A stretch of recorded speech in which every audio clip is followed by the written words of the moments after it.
Vamos a explorar ideas que de verdad nos hacen pensar. Me encanta. Hoy vamos a adentrarnos en un artículo del Instituto Juan de Mariana, Ajá.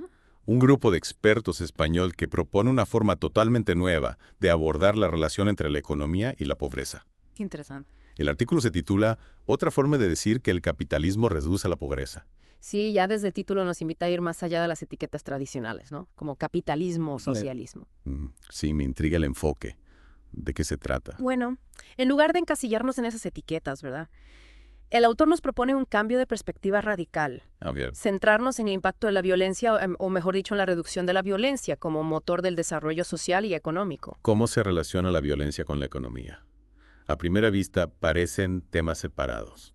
Esa es la genialidad del argumento, ¿no? El autor plantea que la violencia en todas sus formas limita nuestra capacidad de prosperar. Y no se refiere solo a la violencia física, sino también a la coerción económica y social. Y arde. Piensa en regulaciones excesivas que asfixian a los emprendedores o en la presión social para conformar que limita la libertad individual. Entiendo, entonces al reducir la violencia, ya sea física, económica o social, se liberan las energías creativas de las personas, ¿cierto? Exactamente, se crea un ambiente donde la gente se siente más segura para tomar riesgos, innovar, emprender y en definitiva buscar oportunidades para mejorar su situación.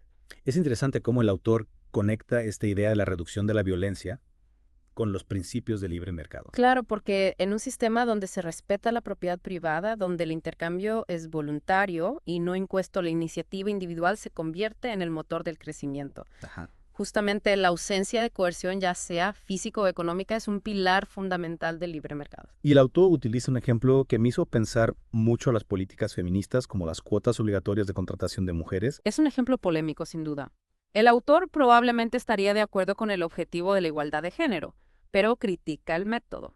Argumenta que imponer cuotas por ley, aunque busca un fin loable, sigue siendo un acto de coerción que a la larga puede ser contraproducente. ¿En qué sentido contraproducente? El autor sostiene que la verdadera igualdad se alcanza a través de la libre elección, no a través de la imposición, y que al final este tipo de medidas coercitivas, aunque bien intencionadas, pueden distorsionar los mercados y generar consecuencias negativas imprevistas. Es una forma de ver lo que no se suele escuchar mucho en el debate público. Entonces, según esta perspectiva, la clave para combatir la pobreza sería crear una sociedad donde la violencia en todas sus formas sea minimizada. Esa es la esencia del argumento. El autor plantea que en una sociedad libre donde se respeta la propiedad privada, donde el intercambio es voluntario y donde la violencia es mínima, las personas tienen más oportunidades de salir adelante por sus propios medios. Es una idea que nos invita a repensar muchas cosas. Totalmente. Nos desafía a mirar más allá de las soluciones fáciles y a considerar el impacto a largo plazo de nuestras acciones, incluso cuando están motivadas por buenas intenciones. Y nos recuerda que la libertad individual, aunque a veces sea un concepto abstracto, tiene un impacto real en la vida de las personas y en la prosperidad de una sociedad. Exacto. La libertad no es solo un ideal bonito, es una herramienta poderosa para el progreso. Y si lo pensamos bien, la historia nos da ejemplos de cómo la reducción de la violencia ha impulsado el progreso. Tomemos la revolución industrial, por ejemplo.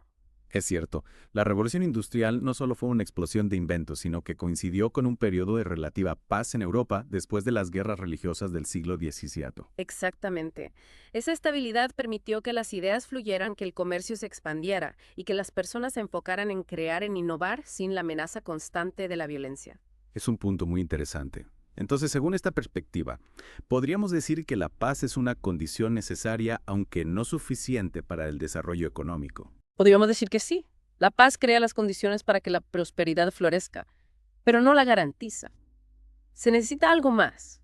Un marco institucional que proteja la propiedad privada, que fomente la libre empresa y que limite la capacidad del Estado para interferir en las decisiones individuales. Y volviendo al tema central del artículo, ¿cómo encaja esta idea de la reducción de la violencia en el debate sobre la pobreza? El autor argumenta que muchas de las políticas tradicionales para combatir la pobreza, aunque bien intencionadas, terminan siendo contraproducentes, porque no abordan la raíz del problema, la falta de libertad individual. ¿Podrías dar un ejemplo concreto? Claro, pensemos en los subsidios a los desempleados. En principio, la idea es noble, ayudar a quienes se encuentran sin trabajo. Pero si estos subsidios desincentivan la búsqueda activa de empleo o crean una dependencia del Estado a la larga, pueden perpetuar la pobreza en lugar de erradicarla. Entiendo. Es como si con la intención de ayudar se estuviera limitando la libertad de las personas para tomar las riendas de su propio destino. Exactamente. Y aquí es donde el autor nos invita a repensar la forma en que abordamos los grandes desafíos sociales. En lugar de buscar soluciones paternalistas que coartan la libertad individual, deberíamos enfocarnos en crear un entorno donde las personas tengan la libertad y las herramientas para salir adelante por sí mismas. Es un cambio de paradigma bastante radical, ¿no? Lo es. Y por supuesto no es una receta mágica. Reducir la violencia en todas sus formas es un desafío complejo que requiere un enfoque integral, pero el autor nos invita a verlo como un objetivo fundamental, una condición sine qua non para construir una sociedad más justa y próspera. Y una vez que se reduce la violencia y se garantiza un cierto nivel de libertad individual, ¿qué más se necesita para que la prosperidad florezca? Ahí entran en juego otros factores como la educación, la innovación tecnológica, el acceso a mercados libres y un marco legal que fomente la inversión y el emprendimiento. Pero el punto central del autor es que sin un ambiente de paz y libertad, todos esos otros factores pierden relevancia. Es una idea que nos invita a reflexionar sobre el papel del Estado, ¿no? Sin duda, el autor no está en contra de la intervención estatal per se, pero argumenta que debe ser limitada y enfocada en garantizar un marco legal justo, proteger la propiedad privada y resolver conflictos de forma pacífica. Más allá de eso, la mejor forma de ayudar a las personas a salir de la pobreza es darles la libertad para hacerlo por sí mismas. Es una perspectiva que desafía muchas de las ideas preconcebidas que tenemos sobre la pobreza y las soluciones tradicionales. Y eso es lo que la hace tan interesante. Nos obliga a cuestionar nuestros propios dogmas y a buscar soluciones más creativas y efectivas. Es cierto. Me parece que esta idea de la reducción de la violencia como motor de progreso tiene una aplicación que va más allá del ámbito económico. Totalmente. Es un principio que se puede aplicar a cualquier ámbito de la vida social. En la medida en que logremos reducir la violencia, ya sea física, económica, social o incluso verbal, crearemos un entorno más propicio para el desarrollo humano en todas sus dimensiones. Es un mensaje poderoso y esperanzador. Lo es. Y nos recuerda que la paz no es solo la ausencia de guerra, sino un estado mental, una forma de relacionarnos con los demás basada en el respeto, la tolerancia y la cooperación. Y en última instancia es una responsabilidad individual, una decisión consciente que cada uno de nosotros debe tomar cada día. Absolutamente, la paz comienza con cada uno de nosotros. Y al elegir la paz no solo contribuimos a nuestro propio bienestar, sino que creamos un mundo mejor para todos. Realmente me ha hecho reflexionar este artículo. A veces nos enfocamos tanto en las soluciones complejas que olvidamos lo fundamental. Es cierto. A veces la respuesta más sencilla es la más efectiva.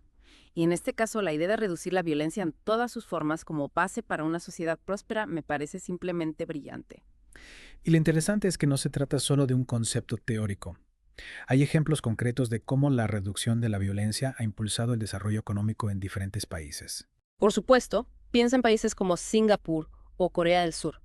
Hace unas décadas eran naciones empobrecidas asoladas por conflictos.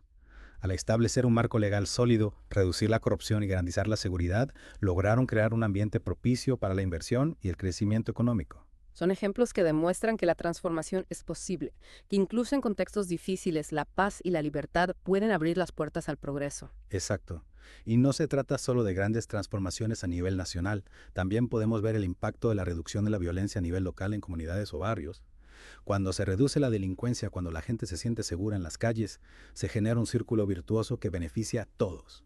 Es como si la confianza se convirtiera en un activo, un capital social que impulsa el desarrollo. Precisamente, la confianza es fundamental para que las personas se atrevan a invertir, a emprender, a cooperar. Y esa cooperación, a su vez, genera más prosperidad, más oportunidades, más confianza. Entonces, si tuviéramos que sintetizar la idea central de este artículo, ¿cuál sería? Yo diría que la clave para combatir la pobreza, para construir una sociedad más justa y próspera, es crear un entorno donde la violencia sea mínima y la libertad individual sea máxima. No se trata de negar la importancia de la solidaridad o la ayuda mutua, sino de entender que la verdadera solución reside en empoderar a las personas, en darles las herramientas y la libertad para construir su propio destino. Es una idea poderosa y desafiante, y nos deja con una pregunta para reflexionar, ¿no? Claro, ¿qué podemos hacer cada uno de nosotros en nuestro día a día para reducir la violencia, para promover la libertad y la responsabilidad individual? ¿Cómo podemos contribuir a crear un mundo donde la paz y la prosperidad sean una realidad para todos? Esa es la pregunta que les dejo para que la mediten. Una excelente pregunta para terminar este deep dive. Esperamos que les haya inspirado tanto como a nosotros. Hasta la próxima.